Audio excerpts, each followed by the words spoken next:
बिस्मिल्लाहिर्रहमानिर्रहीम। Dear students, welcome to Excellence Online Education. Physics class में खुशामदीद। तो स्टूडेंट्स, लास्ट क्लास में हमने ग्रेविटेशन चैप्टर को स्टार्ट करना था, लेकिन यानी कि बट मैं आपका चैप्टर नंबर 4 हमारा कंप्लीट हो गया था, मोशन इन टू डायमेंशन। उसके हमने न्यूमेरिकल्स भी कर लिए थे। लेकिन जब मैं आपका असाइनमेंट बना रहा था तो दो न्यूमेरिकल्स मेरे जहन में ऐसे आए थे जो मैं आपको कराना भूल गया। यानी कि मैंने आपको बुक के न्यूमेरिकल्स करा दिए थे और फिर मैं असाइनमेंट के न्यूमेरिकल्स को देखता हूँ तो वो मैंने देखना भूल गया था। और दो न्यूमेरिकल ऐसे हैं जो मैंने असाइनमेंट में इंक्लूड तो किए हैं, लेकिन वो मैं आपको कराना भूल गया। तो अब मैं ये कर रहा हूँ कि मैं उन दोनों न्यूमेरिकल का ज़रा थोड़ी सी चेंजिंग करके मैं उन दोनों न्यूमेरिकल्स को आपको करा रहा हूँ। मोशन इन टू डायमेंशन वाले चैप्टर 5 के ही हैं ये दोनों न्यूमेरिकल्स। तो ये दोनों न्यूमेरिकल मैं आपको करा रहा हूँ। फिर मैं आपको इंशाल्लाह आज आज जो है असाइनमेंट, आज या कल मैं आपको असाइनमेंट सेंड करूंगा। तो उनमें ये दोनों न्यूमेरिकल्स होंगे, लेकिन थोड़ा बहुत जो है वो डेटा वगैरह में चेंज होगा। तो ये दोनों न्यूमेरिकल्स इंपॉर्टेंट हैं, 10 ईयर्स में से हैं, ये याद रखिएगा। 10 ईयर में से हैं, ये पास्ट ईयर के अंदर आए हुए हैं, इंपॉर्टेंट न्यूमेरिकल है। तो इसलिए मैं करा देता हूँ ताकि आप जो है असाइनमेंट में जब इस न्यूमेरिकल को सॉल्व करेंगे तो आपकी प्रैक्टिस भी जाएगी और आपको कोई परेशानी भी नहीं होगी। तो एक ये न्यूमेरिकल है और एक ये न्यूमेरिकल है। ठीक है, ये दो न्यूमेरिकल अब हम कर रहे हैं चैप्टर नंबर 5 के ही। ठीक है जी। तो ये है चैप्टर वही 5, यानी कि मोशन इन टू डायमेंशन। उस चैप्टर के हमने ये दो न्यूमेरिकल करने हैं। 1 2 3 sorry, three oh 4 sorry, chapter 4। ठीक है, chapter 4 motion in two dimension. तो चैप्टर 4 जो है मोशन इन टू डायमेंशन, उसके दो न्यूमेरिकल मैं आपके सामने और कर रहा हूँ। इनको जरा अच्छे तरीके से देख लीजिएगा, because they are important numericals हैं। आपको जो फिजिक्स के न्यूमेरिकल का असाइनमेंट मिलने वाला है उसमें भी ये दोनों शामिल है। अच्छा, पहला न्यूमेरिकल क्या है जी, देखें। Find the angle. एंगल आपको मालूम करना है। फाइंड द एंगल, एंगल आपको मालूम करना है, यानी कि theta, for which the maximum height is half of range. Projectile motion है ये, सर्कुलर मोशन नहीं है, प्रोजेक्टाइल मोशन है, क्योंकि हाइट और रेंज आ रहा है। तो प्रोजेक्टाइल मोशन के अंदर ये जो एंगल होता है ना, ये वाला जो एंगल होता है थीटा, ये आपको मालूम करना है। और आपसे क्या कहना है, the maximum height is half of the range. आपको वो एंगल मालूम करना है जिस पर आपके जो प्रोजेक्टाइल की हाइट होती है वो रेंज की आधी होती है। यानी अगर आपकी रेंज फॉर एग्जाम्पल 10 है तो हाइट होगी आधी, यानी कि 5। अगर आपकी रेंज 20 है तो हाइट आधी होगी, यानी कि 10। उस एंगल को पता करना है, यानी आपको उस एंगल को पता करना है कि जिस एंगल के साथ अगर आप प्रोजेक्टाइल को फायर करेंगे तो जो हाइट आएगी वो रेंज की आधी होगी। जाहिर बात है, आपको नजर भी आ रहा होता है रेंज बड़ा होता है, हाइट छोटा होता है, तो रेंज जो है वो हाइट जो है वो रेंज की आधी होगी। ठीक है, तो ये एक अच्छा इंपॉर्टेंट मजेदार न्यूमेरिकल है। जरा इसको हम सॉल्व कर लेते हैं। ओए होए, अंडू करने में रुक गया, मैंने तो सवाल ही मिटा दिया। हाँ, तो आपको क्या कह रहे हैं जी, आपके पास एक प्रोजेक्टाइल है, वो फायर किया आपने, एक प्रोजेक्टाइल है, आपने उसको फायर किया, उसका एंगल आपको पता करना है। और जो हाइट है वो रेंज की आधी है। Maximum height is half of range, यानी हाइट जो है वो रेंज की आधी है। हाफ को आप मैथमेटिक्स में 1/2 करके लिखते हैं। ठीक है, तो ये हो गई हाइट। ये देखें, ये हाइट, ये कितनी है जी, बराबर है किसकी, रेंज की आधी। ये हाइट होता है, हाफ होता है ये। ठीक है, तो ये है जी छोटा सा डेटा। थीटा आपको मालूम करना है और हाइट कितनी है, रेंज की half, half of range, range की हाफ। और हाफ को आप 1/2 कहते हो। बाज़ औकात देखिए जी, इस न्यूमेरिकल में हाफ नहीं होता। बाज़ औकात ये होता है जी, find the angle for which the maximum height is 3/2 of range या 4/6 ऑफ रेंज। इस तरह का कोई फ्रैक्शन होता है, तो ये 1/2 की जगह ये फ्रैक्शन आ जाएगा। यानी अगर ये होता कि जी find the angle for which the maximum height is 3/2 of range, तो आप क्या लिखते हैं, थीटा क्वेश्चन मार्क, और हाइट क्या लिखते हैं जी, 3/2 ऑफ रेंज, ऐसे लिखते थे। ठीक है, तो ये न्यूमेरिकल में यहाँ पर तब्दीलियां करते रहते हैं, कभी 3/2 कर देते हैं, कभी हाफ कर देते हैं, कभी 4/6 कर देते हैं, इस तरह। तो हमने बहरहाल जो न्यूमेरिकल लिया हुआ है उसमें हमसे कहा जा रहा है कि आपके पास एक प्रोजेक्टाइल है, आपको उसका थीटा मालूम करना है, उसका एंगल मालूम करना है, और जो हाइट है वो रेंज की आधी है। तो आपने लिख दिया theta is equal to question mark और हाइट लिख दी आपने height is equal to 1/2 of range. अब हम ये स्टेटमेंट लेते हैं जी, h is equal to 1/2 range, इसमें आप हाइट और रेंज के फॉर्मूले डाल दें। हाइट का फॉर्मूला क्या होता है, v o square sine square theta divided by 2g is equal to ये 1/2, और रेंज का फॉर्मूला होता है v o square sine 2 theta divided by g।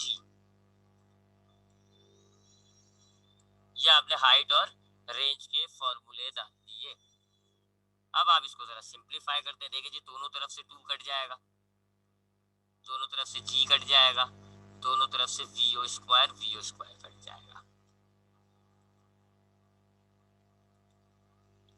ठीक है जी, दोनों तरफ से वी ओ स्क्वायर कट गया, 2 कट गया और g कट गया, क्या बच गया, साइन स्क्वायर थीटा, और इस तरफ आपके पास राइट साइड पे क्या बचा, साइन 2 थीटा। अब जरा आप इसको देखें, हमने पहले भी कहा हुआ है कि ये साइन स्क्वायर होता है, जब हम सॉल्व करते हैं तो इसको होल स्क्वायर कर देते हैं, साइन थीटा होल स्क्वायर। जब हम सॉल्व करते हैं हाइट वाला फॉर्मूला जब हम लगाते हैं तो साइन स्क्वायर नहीं होता हमारे पास टेबल में कैलकुलेटर में, तो हम सॉल्व करने के दौरान क्या करते हैं जी, साइन स्क्वायर थीटा होता है ना, इसको कन्वर्ट कर देते हैं ऐसे, साइन थीटा होल स्क्वायर। ठीक है, तो हमने यही किया जी, साइन स्क्वायर थीटा को हमने कन्वर्ट कर दिया साइन थीटा होल स्क्वायर में, और ये जो रेशियो होता है साइन 2 थीटा, इसको आप खोल लें। आपने डेरिवेशन में आपने देखा था साइन 2 थीटा जो होता है वो होता है 2 कॉस थीटा साइन थीटा के बराबर, है ना। तो आपने दोनों रेशियो को खोल दिए, साइन स्क्वायर थीटा को आपने कर दिया साइन थीटा होल स्क्वायर, और साइन 2 थीटा को कर दिया आपने 2 कॉस थीटा साइन थीटा। अब देखिए जी, ये साइन मल्टीप्लाई हो रहा है, या यूं कह लें यहाँ लेफ्ट साइड पे आपके पास साइन थीटा जो है वो स्क्वायर यानी 2 है, एक कट गया इधर से, लेफ्ट साइड पे साइन थीटा स्क्वायर का मतलब होता है 2 दफा लिखा हुआ है, एक दफा आपने राइट साइड से काट दिया, तो अब क्या बचा आपके पास, इधर से साइन थीटा, इधर से आपके पास बचा 2 cos theta, cos theta multiply हो रहा है, साइन के पास लेके जाएंगे डिवाइड हो जाएगा, sine theta divided by cos theta is equal to 2। अब ट्रिग्नोमेट्री आप जानते होंगे, ये जो sine theta divided by cos theta होता है, मैट्रिक में भी आपने पढ़ा है, ये बराबर होता है टेन थीटा के, लिहाजा आप इस sine theta upon cos theta की जगह लिख देंगे क्या, tan theta is equal to 2। अब टेन को आप दूसरी तरफ लेके जाएं तो theta is equal to tan, उधर जाके क्या हो जाएगा, टेन इनवर्स 2। अब आप कैलकुलेटर की मदद से टेन इनवर्स निकाल लें 2 का, मैं निकाल देता हूँ इनवर्स ऑफ 10 इसका 2 का 63.43 थीटा आ गया, 63.43 डिग्री, ये आपका एंगल आ गया। तो अगर आप इस एंगल से प्रोजेक्टाइल को फायर करेंगे तो हाइट जो है वो रेंज की आधी होगी। तो डेरिवेशन के तर्ज का कह लो आप इस न्यूमेरिकल को, आपको थीटा मालूम करना है और आपको हाइट जो है वो क्या कहा हुआ है हाइट के बारे में कि वो रेंज की आती है। आपने ये height is equal to half of range वाला फॉर्मूला लिया, इसमें आपने हाइट और रेंज की इक्वेशंस डाल दी, खूब कट जाता है जी, ये वी ओ स्क्वायर जो है वी ओ स्क्वायर से कट जाएगा, 2 से 2 कट गया, जी से जी कट गया। अब आप देखें क्या बचता है, यहाँ पर आपके पास बचा साइन स्क्वायर थीटा, यहाँ पर आपके पास बचा साइन 2 थीटा, दोनों को खोलें, ये जो स्क्वायर है आप कॉमन कर लें, साइन थीटा होल स्क्वायर हो गया, और यहाँ ये जो है साइन 2 थीटा, आप जानते हैं जी साइन 2 थीटा जो होता है वो बराबर होता है 2 कॉस थीटा साइन थीटा के, डेरिवेशन में हमने इस्तेमाल किया है, तो हमने ये खोल दिया जी, ये देखें। अब ये 2 साइन थीटा है, स्क्वायर का मतलब क्या हो गया, 2 है, एक कट गया इधर से, एक बच गया, इधर बच गया 2 कॉस। अब ये कॉस मल्टीप्लाई हो रहा है, साइन के पास गया डिवाइड हो गया, ये sign theta upon cos theta जो होता है टेन थीटा होता है, ये हो गया tan theta is equal to 2। अब ये जो टेन है इसको दूसरी तरफ लेके गए, इनवर्स हो गया, आप 2 का टेन इनवर्स निकालें 63.43 आ गया। तो ये न्यूमेरिकल देख लिएगा, इसमें कोई सवाल, हाँ तो ये जो टेन इनवर्स निकाला है साइंटिफिक कैलकुलेटर से निकाला जाएगा। ठीक है जी, इजी न्यूमेरिकल है, मुश्किल नहीं है, बस मैंने इसमें ये भी बता दिया चेंजिंग कहाँ आती रहती है, ये हाफ की जगह कोई फ्रैक्शन दे देते हैं, मैंने भी आपके साथ असाइनमेंट में ऐसे ही कुछ खेल किया है। ठीक है जी, अगले पे आते हैं, जो अगला न्यूमेरिकल रह गया उस पर आ जाते हैं हम। कैसे निकालेंगे, देखें आपके पास साइंटिफिक कैलकुलेटर में, आप लोग तो वो एक ही कैलकुलेटर होता है भाई स्टूडेंट के पास, ऐसा होता है। ये स्क्रीन होती है, यहाँ पे पता नहीं बहुत सारे बटन होते हैं, और यहाँ पे नंबर होते हैं 1 2 3 4।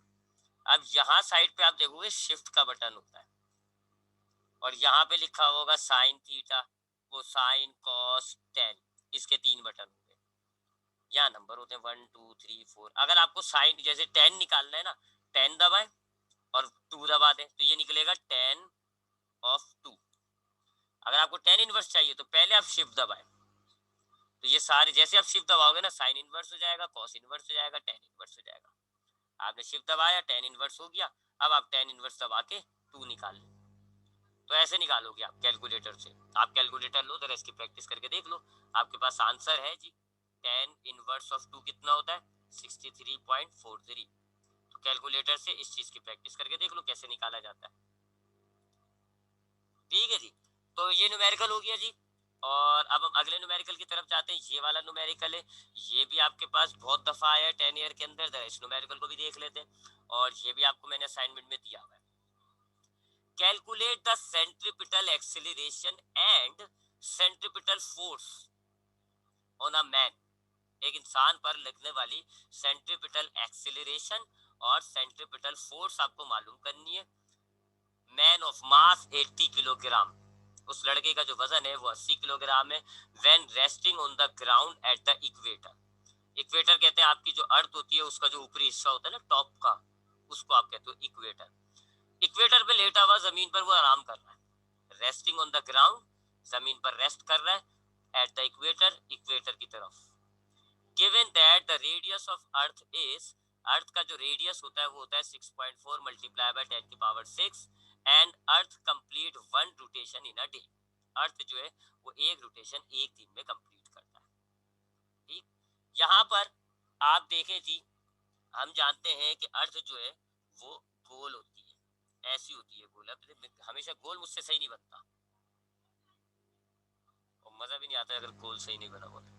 ऐसी होती है आपकी अर्थ। देखिए जी कितना जबरदस्त गोल बना है। अर्थ गोल होती है जी, ये उसका सेंटर हो गया, वो कह लें। इक्वेटर होते हैं जी, ये साइड है, इस साइड को आप कहते हो ऊपर नीचे वाली साइड को इक्वेटर। यहाँ पर है जी वो लड़का, ये आ गया जी लड़का, लाल कलर से दे देते हैं हम। ये है जी वो लड़का, लेटा हुआ जमीन पर रेस्ट कर रहा है, तो ये आपकी अर्थ है। और जो इक्वेटर है वहां पर मौजूद एक शख्स जो है वो जमीन पर लेटा आराम कर रहा है। उस लड़के का जो मास है वो आपको दिया हुआ है 80 किलोग्राम। अब ये सर्कुलर मोशन होता है, क्योंकि आप जानते हैं आपका अर्थ गोल घूम रहा होता है। तो अब आपका अर्थ गोल घूम रहा है, एक लिहाज से यूं कह लो आदमी लड़का गोल घूम रहा है, तो ये ऐसे गोल घूम रहा होता है, ऐसे अर्थ आपकी गोल घूम रही होती है, तो आप समझ ले लड़का गोल घूम रहा है, दोनों बात एक ही होती है। ये आपका सर्कुलर मोशन होता है ना, अगर आपकी अर्थ गोल घूम रही है, it is a circular motion. तो आपके पास एक गोल अर्थ है, उसके इक्वेटर पे एक लड़का लेटा हुआ है, उसका मास है 80 किलोग्राम। अर्थ गोल घूम रही होती है, it is central, it is the circular motion. ठीक है, ये सर्कुलर मोशन हो गया, ऑब्जेक्ट गोल घूम रहा है। अब ये जो होता है इसको आप रेडियस कहते हो, रेडियस ऑफ अर्थ। ये जो होता है आदमी और सेंटर के दरमियान, ये कहलाता है रेडियस ऑफ अर्थ। ठीक है जी, रेडियस ऑफ अर्थ, और वो आपको दिया हुआ है 6.4 मल्टीप्लाई 10⁶ मीटर। यहाँ पर सर्किल के एतबार से अगर आप देखोगे तो ये रेडियस है, अर्थ के एतबार से देखो तो रेडियस ऑफ अर्थ, और सर्कुलर मोशन के एतबार से देखो तो ये रेडियस है। एक बात, दूसरी बात, टाइम पीरियड। हमने पढ़ा है टाइम पीरियड का फॉर्मूला याद होगा आपको, 2π/ओमेगा। और टाइम पीरियड के बारे में मैंने आपको क्या बताया था, पूरा एक चक्कर काटने में जितना टाइम लगता है उसको आप कहते हो टाइम पीरियड। अब ये अर्थ है, अर्थ जो पूरा एक चक्कर काटती है ना, इसमें एक दिन लगता है। ये आप कॉमन सी बात है, आपको पता है दिन रात जो होता है वो इसी वजह से होता है ना, अर्थ का पूरा चक्कर कंप्लीट हो जाता है। तो अगर आपने सुबह अर्थ को देखना शुरू किया तो पूरा जब चक्कर काट के अर्थ वापस अपने उस पॉइंट पर आएगी तो वो सुबह होती है। तो अर्थ पूरा अपना ये जो पूरा एक चक्कर कंप्लीट करता है, इसमें लगता है उसको एक दिन का वक्त। और ये जो पूरा चक्कर लगने में टाइम लगता है इसको आप टाइम पीरियड कहते हो। तो अर्थ का टाइम पीरियड होता है 1 डे। और जो हमारी अर्थ सूरज के गिर्द घूम रही है तो इस पूरे चक्कर को कंप्लीट करने में 365 दिन लगते हैं। तो सूरज अर्थ का अगर सूरज के एतबार से हम टाइम पीरियड देखें तो वो होता है 365 डेज। ठीक है, तो ये कॉमन मालूमात है। तो हमारे पास क्या है जी सिचुएशन कि आपके पास अर्थ है, गोल होती है अर्थ, उसके इक्वेटर पे एक लड़का लेटा हुआ, उसका मास है 80 किलोग्राम। अब ये सर्कुलर मोशन हो गया क्योंकि आपकी अर्थ गोल घूम रही होती है। ये डायग्राम भी देख लें, एक सर्कुलर मोशन हो गया। इस सर्किल का जो रेडियस है वो रेडियस ऑफ अर्थ है। इस सर्किल का जो रेडियस है वो रेडियस ऑफ अर्थ ही होगा। और वो कितना दिया हुआ है 6.4 मल्टीप्लाई 10⁶ मीटर। और अर्थ का जो टाइम पीरियड होता है, सवाल में भी लिखा हुआ है, अर्थ का टाइम पीरियड से मुराद अर्थ को पूरा एक चक्कर काटने में कितना टाइम लगता है। और वो हम सब जानते हैं कि अर्थ का टाइम पीरियड या अर्थ को पूरा एक चक्कर काटने में 1 दिन का वक्त लगता है। हमें बतानी है सेंट्रीपिटल एक्सीलरेशन इस लड़के पर और फोर्स। ठीक है, ये आपके थोड़ा सा न्यूमेरिकल को ब्रीफ कर दिया। अब हम डेटा बना लेते हैं जी। हमारे पास लड़के का मास है कितना 80 किलोग्राम। हमारे पास ये जो सर्कुलर मोशन है इसका रेडियस कितना है जी, रेडियस ऑफ अर्थ।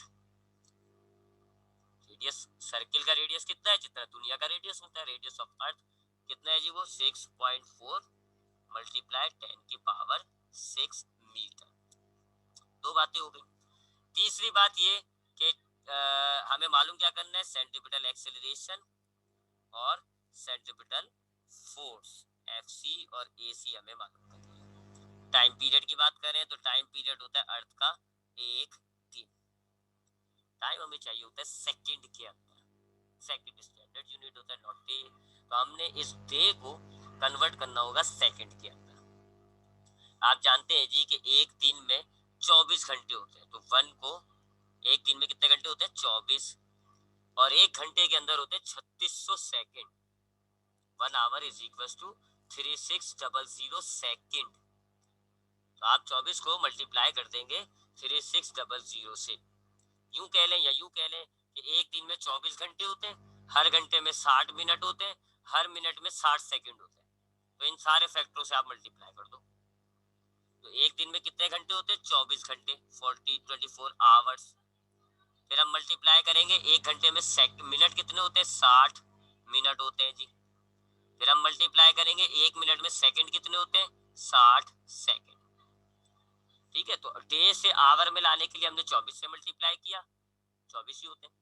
फिर आवर से मिनट में लाने के लिए 60 से मल्टीप्लाई किया, मिनट से सेकंड में लाने के लिए 60 से मल्टीप्लाई किया। तो इन तीनों को मल्टीप्लाई कर लेते हैं। 24 मल्टीप्लाई बाय 60 मल्टीप्लाई बाय 60 86400। तो अर्थ का टाइम पीरियड कितना होता है 86400 सेकेंड। यानी यूं कह लें आपके एक दिन में ना, एक दिन में 86,400 सेकेंड होता है। तो यहाँ तक का न्यूमेरिकल बस थोड़ा बहुत कह लो आप टफ था, अदरवाइज तो ये इजी न्यूमेरिकल है। तो मैं दोबारा रिपीट कर रहा हूँ, न्यूमेरिकल में कह रहे हैं कि अर्थ के इक्वेटर पे एक लड़का लेटा हुआ है 80 किलोग्राम का। अर्थ का रेडियस है 6.4 मल्टीप्लाई 10⁶, और अर्थ का जो एक रोटेशन होता है वो 1 डे होता है। मैंने आपको एक्सप्लेन किया कि अर्थ गोल होती है और आदमी अगर लेटा हुआ है जमीन पर यानी किनारे पर हो गया अर्थ के, तो ये सर्कुलर मोशन हो गया क्योंकि अर्थ गोल घूमती है, ये सर्कुलर मोशन हो गया। अब आदमी और सेंटर के दरमियान जो डिस्टेंस है वो रेडियस ऑफ अर्थ है, और उसको आप सर्कुलर मोशन की टर्म में रेडियस ऑफ सर्किल कहते हो। तो रेडियस ऑफ सर्किल दरअसल रेडियस ऑफ अर्थ हो गया इस एग्जाम्पल के अंदर। और जो टाइम पीरियड होता है अर्थ का, अर्थ पूरा एक चक्कर कंप्लीट करता है एक दिन में, इसको आप टाइम पीरियड कहते हो। तो time period of earth is 1 day. इसको आपने सेकंड में लाना है तो एक दिन में 24 घंटे होते हैं, तो 24 रखा। फिर एक घंटे में 60 मिनट होते हैं तो 60 लिया। फिर एक मिनट में 60 सेकंड होते हैं तो 60 लिया। इन तीनों को मल्टीप्लाई किया 86,400। अब हमने इस न्यूमेरिकल को सॉल्व करने की तरफ जाना है। इसके लिए मैं ये डायग्राम मिटा देता हूँ। आप चाहे न्यूमेरिकल में डायग्राम बनाएं चाहे तो ना बनाएं, इतनी जरूरी नहीं है इस न्यूमेरिकल की डायग्राम। अच्छा जी, अब सेंट्रीपिटल एक्सेलरेशन के हमने 3 फॉर्मूले ट्राइव किए थे। आपको याद होगा, एक फॉर्मूला था v²/r, एक फॉर्मूला था r⍵², और एक फॉर्मूला था 4π² r ये r/t²। ये 3 फॉर्मूले हमने ड्राइव किए थे, डेरिवेशन देख लिएगा कि कैसे कैसे हमने ड्राइव किए थे। तो इसमें हम तीसरा वाला फॉर्मूला लगा लेंगे सेंट्रीपिटल एक्सेलरेशन के लिए, क्योंकि पहले फॉर्मूले के लिए आपको वेलोसिटी चाहिए, वो नहीं है। दूसरे फॉर्मूले के लिए ये नहीं लगाएंगे हम। दूसरे फॉर्मूले के लिए एंगुलर वेलोसिटी चाहिए, वो भी नहीं है। तीसरे फॉर्मूले में आप देखें रेडियस भी है, टाइम पीरियड भी है, पाई की वैल्यू आप सब जानते हैं। तो तीसरा फॉर्मूला हम लगा लेते हैं।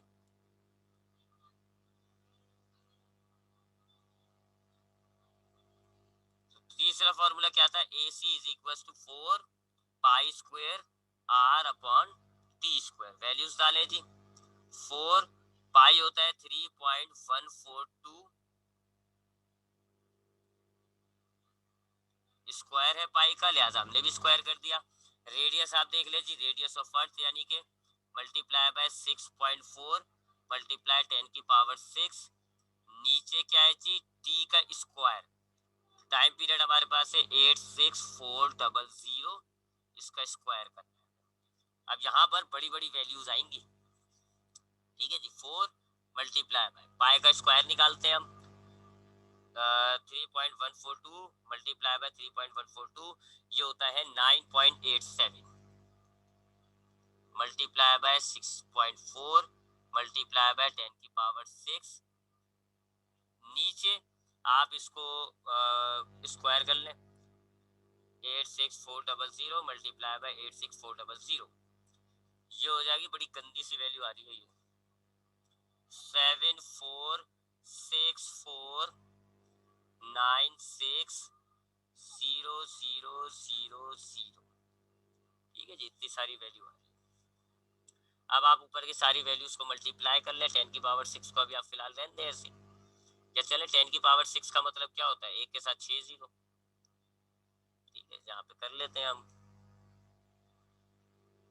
ये जो 10⁻⁶, अब आप देख रहे हो सारे नंबर आपके नॉर्मल है, तो ये 10⁻⁶ को भी आप खोल लो भाई। 10⁻⁶ का मतलब होता है एक के साथ 6 जीरो लिखते हैं, 1 2 3 4 5 6। ठीक है जी, हमने खोल लिया, क्योंकि हम मैं क्या देख रहा हूँ, सारे नंबर आपके नॉर्मल है, तो ये 10⁻⁶ को हम क्या करेंगे, छोड़ देते हैं, खोल देते हैं। तो हमने खोल दिया जी, एक के साथ 6 जीरो लिख के 10⁻⁶ को ओपन कर दिया जी। देखिए 4 जीरो से 4 जीरो ये कट गए।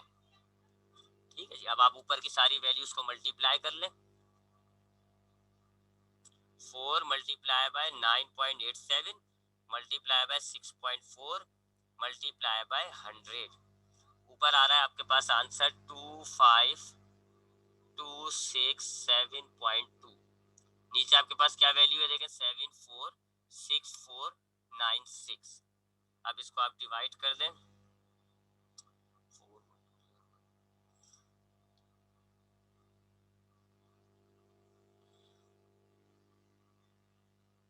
हाँ डिवाइड कर हमने 746496 से, आंसर आ रहा है जी 0.0033। ये हो गया आपके पास सेंटीपिटल एक्सेलरेशन, कितना, 0.03 मीटर पर सेकेंड स्क्वायर। ठीक है, तो कैलकुलेशन से घबराइएगा मत, इजी कैलकुलेशन है। ठीक है, कैलकुलेशन से घबराइएगा मत, नंबर बड़ा वैल्यू आ रहा है, हमने इजीली इसको वो 10⁻⁶ खोल के ज्यादा 4 जीरो काट दिए, आसान हो गया हमारे लिए।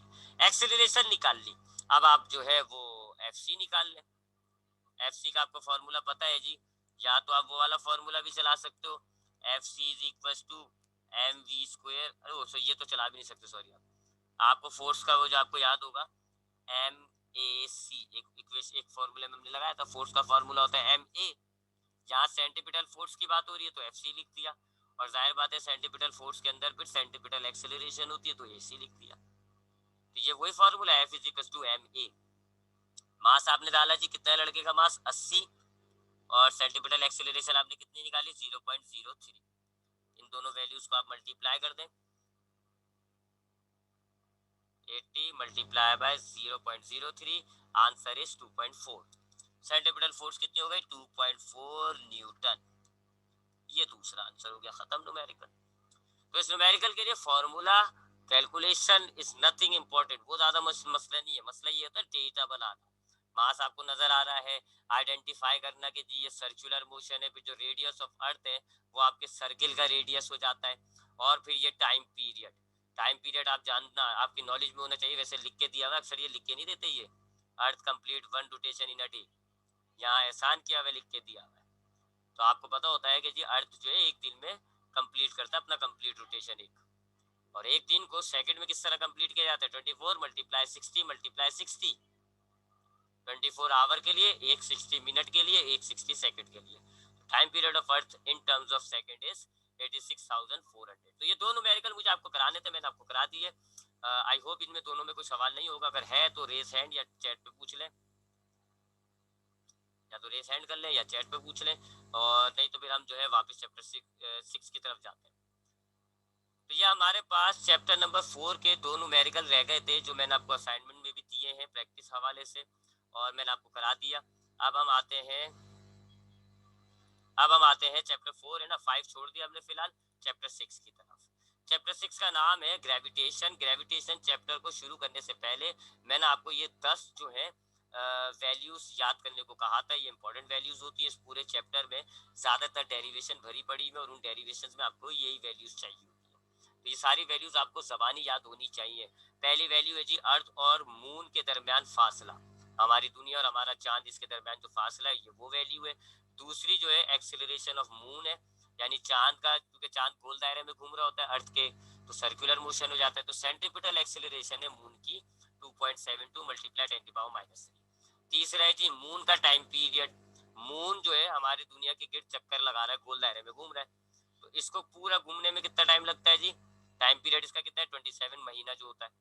ग्रेविटेशनल कांस्टेंट जी की वैल्यू है, रेडियस ऑफ अर्थ है, मास ऑफ अर्थ है, डेंसिटी ऑफ अर्थ है, मास ऑफ सन है, अर्थ और सन के दरमियान डिफरेंस है, और टाइम पीरियड ऑफ अर्थ। अच्छा, ये जो टाइम पीरियड ऑफ अर्थ है, ये सूरज के दौरान जो के इर्द गिर्द जो घूम रहा है ना, उसका टाइम पीरियड है 365.3, वो जो साल होता है। अच्छा, हम बात कर रहे थे इसकी न्यूटन्स लॉ ऑफ ग्रेविटेशन। इस चैप्टर में सबसे पहली चीज जो आती है वो यही है जी, Newton's law of gravitation. Sir Isaac Newton ने इतने सारे लॉ के साथ साथ एक और लॉ पेश किया था 1666 में। इस लॉ की स्टेटमेंट है कि जी every body in the universe attract every other body with a force which is directly proportional to the product of the masses and inversely proportional to the square of the distance between them। इस law में तीन बड़ी बातें, पहली ये, every body in the universe attract every other body with a force. दूसरी बात जो है, दूसरी बात वो ये है जी, which is directly proportional to the product of their masses।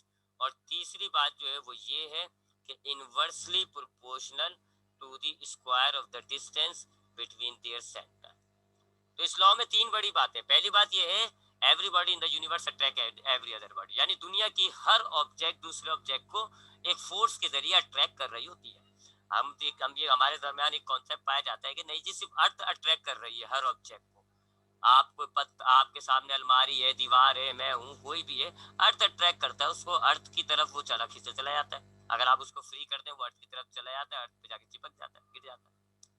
लेकिन नहीं जी, सिर्फ अर्थ अट्रैक्ट नहीं कर रही हर ऑब्जेक्ट को, हर ऑब्जेक्ट दूसरे ऑब्जेक्ट को अट्रैक्ट कर रहा होता है। इस वक्त आपकी नजरें दौड़ाएं, आपके इर्द गिर्द जितनी भी चीजें वो सब आपको, और आप उन सब चीजों को अट्रैक्ट कर रहे हो। अगर आप किसी कमरे में बैठे हो, सामने आपकी अलमारी है, अलमारी आपको अट्रैक्ट कर रही है, आप अलमारी को अट्रैक्ट कर रहे हो। अगर आप इस वक्त कहाँ पर, अगर आप रोड पे तो हो गए नहीं, अगर आप जो हो फॉर एग्जाम्पल ड्राइंग रूम में, जैसे मैं इस वक्त ड्राइंग रूम में बैठा हूँ, मेरे सामने सोफा है, सोफा मुझे बुला रहा है अपनी तरफ, मेरे सामने बेड पड़ा हुआ है, बेड मुझे चीख चीख के बुला रहा है, आके लेट जा, रेस्ट कर, मैं सो जा, अट्रैक्ट कर रहा है मुझे वो अपनी तरफ। मैं उसको अट्रैक्ट कर रहा हूँ कि नहीं यार मेरे में हिम्मत नहीं है, तू मेरी तरफ आ जा। Everybody in the universe attract every other body, कायनात की हर चीज दूसरी चीज को अट्रैक्ट कर रही है। सूरज हमें अट्रैक्ट कर रहा है, हमारी अर्थ को, अर्थ हमारी उसको अट्रैक्ट कर रही है। आपका अर्थ दूसरे प्लेनेट को अट्रैक्ट कर रहा होता है, दूसरा प्लेनेट आपको अट्रैक्ट कर रहा होता है। That is the first part of the law, every body in the universe attract every other body. Her object दुनिया की, हर ऑब्जेक्ट कायनात का एक दूसरे को अट्रैक्ट कर रहा होता है। दूसरा पार्ट क्या है, with a force which is directly proportional to the product of the masses. अब ये जो अट्रैक्ट करने के लिए जो फोर्स अप्लाई कर रही है ना बॉडी, यानी मैं और मेरा सोफा सामने, अब ये जो मैं उस सोफे को अट्रैक्ट करने के लिए जो फोर्स अप्लाई कर रहा हूँ वो डायरेक्टली प्रोपोर्शनल है प्रोडक्ट ऑफ द मासेस। यानी ये दोनों बॉडीज जो है इनके मास का प्रोडक्ट कहते हैं मल्टीप्लाई, मल्टीप्लाई करके जो हासिल होता है।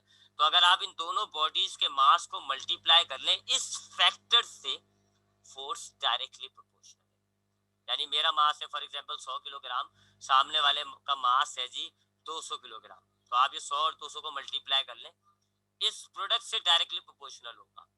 अगर किसी एक की चीज बढ़ाओगे ना फोर्स बढ़ती है, डायरेक्टली प्रोपोर्शनल का आपको मतलब पता होगा, एक बढ़ाओ दूसरा बढ़ता है, एक कम करो दूसरा कम बढ़ता है। यानी कि अगर ये एक ऑब्जेक्ट है, ये दूसरा ऑब्जेक्ट है, इसका मास है m1, इसका मास है m2, तो दोनों का प्रोडक्ट निकालें m1 m2, इस प्रोडक्ट से फोर्स डायरेक्टली प्रोपोर्शनल है। Force is directly proportional to the product of masses. दोनों मास के जो प्रोडक्ट होता है मल्टीप्लाई होता है, उससे फोर्स डायरेक्टली रिलेटेड है। यानी अगर हम इन दोनों मासेस को या इनमें से किसी एक मास को भी बढ़ाते हैं, फोर्स बढ़ती है। जितना आप बढ़ाते जाओगे फोर्स ऑफ अट्रैक्शन इन दोनों बॉडीज के दरमियान, ये जो फोर्स ऑफ अट्रैक्शन है ये इंक्रीज होती रहती है। अब ये जो मैं हूँ, मेरे सामने सोफा है, हमारे जो मासेस कम है, इस वजह से हमारे दरमियान फोर्स ऑफ अट्रैक्शन कम है। लेकिन मैं और अर्थ, अर्थ बहुत ज्यादा वजनी है, तो मैं एक बॉडी हो गया, अर्थ दूसरी बॉडी हो गई, हम दोनों का जो मास का प्रोडक्ट है वो बहुत बड़ा हो गया, क्योंकि अर्थ का मास बहुत बड़ा है। तो इस वजह से अर्थ और मेरे दरमियान जो अट्रैक्शन की फोर्स है वो ज्यादा है, इसी वजह से वो हमें फील हो जाती है। तो आप अगर ये सोचते हैं कि सर मेरे सामने सोफा पड़ा हुआ है, मुझे उसकी फोर्स क्यों अट्रैक्ट नहीं हो रही, मुझे उसकी फोर्स क्यों महसूस नहीं हो रही, क्योंकि आपका मास, उसका मास, इसका जो प्रोडक्ट है वो इंतहाई कम है। आपके दरमियान जो फोर्स है वो मौजूद है लेकिन इंतहाई कम है, इस वजह से आपको महसूस नहीं हो रही। दूसरी तरफ आप और अर्थ, इन दोनों के दरमियान जो फोर्स ऑफ अट्रैक्शन होती है वो आपको बकायदा महसूस होती है, आप अर्थ की तरफ चले जाते हो। वो क्यों महसूस होती है, क्योंकि अर्थ का मास बहुत ज्यादा है, आपका और अर्थ का मास का जो प्रोडक्ट हो गया यही m1 m2, ये बहुत ज्यादा हो गया, तो इस वजह से फोर्स भी बढ़ गई, डायरेक्टली प्रोपोर्शनल है। आपने ये प्रोडक्ट बढ़ा दिया, फोर्स भी बढ़ गई, और इतनी बढ़ गई कि अब आपको वो महसूस होती है। तो दूसरी बात क्या है कि दोनों बॉडीज के दरमियान जो फोर्स ऑफ अट्रैक्शन होती है वो इन दोनों मास के, इन दोनों बॉडीज का जो मास है उसके प्रोडक्ट से डायरेक्टली प्रोपोर्शनल होती है। तीसरी बात, inversely proportional to the square of the distance between their centre. और इनके दरमियान जो फासला है, देखें जी, ये इनके दरमियान फासला सेंटर से नाप लेंगे, ये इसका सेंटर, ये इसका सेंटर, सेंटर से नाप लिया, ये इनके दरमियान फासला हो गया जिसको हम आर कह देते हैं, इसका स्क्वायर ले लें, उससे इनवर्सली प्रोपोर्शनल है, ये इनवर्सली प्रोपोर्शनल होता है। इनवर्सली प्रोपोर्शनल का मतलब होता है आप एक कम करो दूसरी बढ़ती, यानी कि जो दोनों बॉडीज के दरमियान जो डिस्टेंस है इसके स्क्वायर से फोर्स इनवर्सली प्रोपोर्शनल है। यानी आप ये डिस्टेंस जितना कम कर दोगे फोर्स उतनी बढ़ती है। इसकी बेहतरीन एग्जांपल मैग्नेट और लोहे के टुकड़े से। आप मैग्नेट और लोहे के टुकड़े के दरमियान डिस्टेंस कम कर दें, आप देखें मैग्नेट जो है वो लोहे को बड़ी फोर्स के साथ अट्रैक्ट करना शुरू कर देता है, आपको महसूस होती है। और अगर आप मैग्नेट और उस लोहे के टुकड़े के दरमियान फासला बढ़ा दें तो फिर फोर्स कम हो जाती है। ये मैग्नेट है, ये वो लोहे का टुकड़ा है, आप यहाँ ले आए, कम हो गया ना फासला, फोर्स बढ़ गई। और अगर आप यहाँ ले जाए तो अब देख रहे हैं फासला बढ़ गया दोनों के दरमियान, फासला बढ़ गया फोर्स कम हो गई, फासला कम हो रहा है फोर्स बढ़ रही है, इनवर्सली प्रोपोर्शनल। तो ये तीन बातें हैं जी लॉ ऑफ यूनिवर्सल ग्रेविटेशन के अंदर। पहली बात, दुनिया की हर, कायनात की हर चीज दूसरी चीज को अट्रैक्ट कर रही है। दूसरी बात, अट्रैक्ट करने के लिए जो फोर्स है इन दोनों बॉडीज के दरमियान, वो दोनों बॉडीज के जो मास है उससे डायरेक्टली प्रोपोर्शनल है। और तीसरी बात, दोनों बॉडीज के दरमियान जो डिस्टेंस है उसके स्क्वायर से, स्क्वायर वैल्यू से इनवर्सली प्रोपोर्शनल है। सीधी सीधी जबान में बोले तो मास से डायरेक्टली प्रोपोर्शनल है, बीच का जो डिस्टेंस है उससे इनवर्सली प्रोपोर्शनल है। आप दोनों बॉडीज के वजन को बढ़ाओगे फोर्स बढ़ जाएगी, और दोनों बॉडी के दरमियान फासला कम करोगे तो फोर्स बढ़ेगी। That is law of universal gravitation. every body in the universe attract every other body with a force which is directly proportional to the product of the masses and inversely proportional to the square of the distance between them। Urdu के अंदर कायनात की हर शय दूसरी चीज को खींच रही है एक फोर्स के साथ। ये जो फोर्स है दोनों बॉडीज के दरमियान खींचने वाली, ये दोनों बॉडीज का जो मास है इससे डायरेक्टली प्रोपोर्शनल है, और दोनों बॉडीज के दरमियान जो डिस्टेंस है उसकी स्क्वायर वैल्यू से इनवर्सली प्रोपोर्शनल है। कल हम फिर इस लॉ, हम ये लॉ समझ लिया, इस लॉ में कुछ सवाल है तो पूछ ले, नहीं तो कल हम इस लॉ की इक्वेशन ड्राइव करके फिर इस लॉ के एप्लीकेशंस करना शुरू करेंगे। कोई सवाल है तो मैं आप लोगों का माइक खोल रहा हूँ, पूछ सकते हैं आप लोग। इसमें आदि अबू बकर, कोई सवाल है तो बच्चा पूछो। सर ये टॉपिक के रिलेटेड नहीं है, वैसी वैसी सवाल है, आप रिकॉर्डिंग फिर बंद कर देंगे फिर पूछूंगा। अच्छा, और बाकी कोई सवाल? बिस्मा, हादिया? No sir.